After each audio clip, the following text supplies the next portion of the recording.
International monetary fund বা IMF এর prescription মেনে চলছে সরকার। এতে সংকটে পড়বে অর্থনীতি। ব্যবসা বাণিজ্য চাঙ্গায় গুরুত্ব দিচ্ছে না অন্তর্বর্তী সরকার।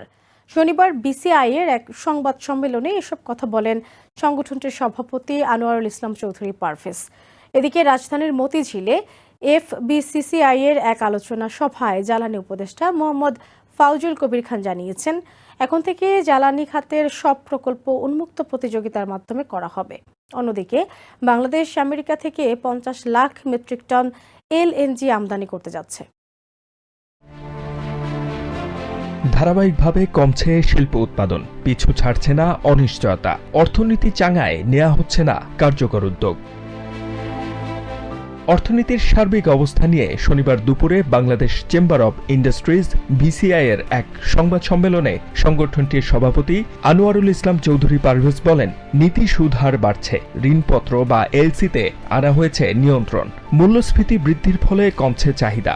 এর মধ্যে জ্বালানির দাম বৃদ্ধি হলে ব্যাহত হবে শিল্প উৎপাদন। অর্থনীতি নিয়ে একের পর এক ভুল নীতি গ্রহণ করেছে আওয়ামী লীগ সরকার। মধ্য আয়ের দেশে রূপান্তরের সময়সীমা আরও 3 বছর পিছিয়ে দেয়া দরকার। BCI সভাপতি বলেন, IMF এর প্রেসক্রিপশন মেনে চলছে বর্তমান সরকার।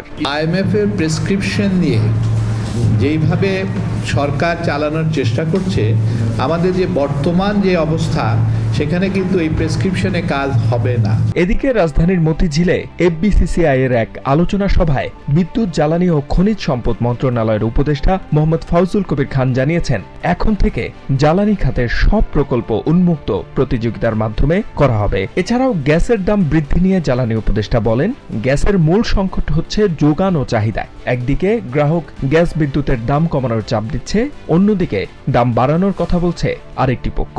অন্যদিকে বাংলাদেশ আমেরিকা থেকে 50 লাখ মেট্রিক টন তরলীকৃত প্রাকৃতিক গ্যাস আমদানি করবে বলে জানিয়েছে আর্জেন্ট LNG কোম্পানি। এ লক্ষ্যে বাংলাদেশ সরকারের সঙ্গে অনানুষ্ঠানিক চুক্তি হয়েছে বলেও এক বিজ্ঞপ্তিতে দাবি করেছে কোম্পানিটি। HM Ataullah, TVN 24 news desk.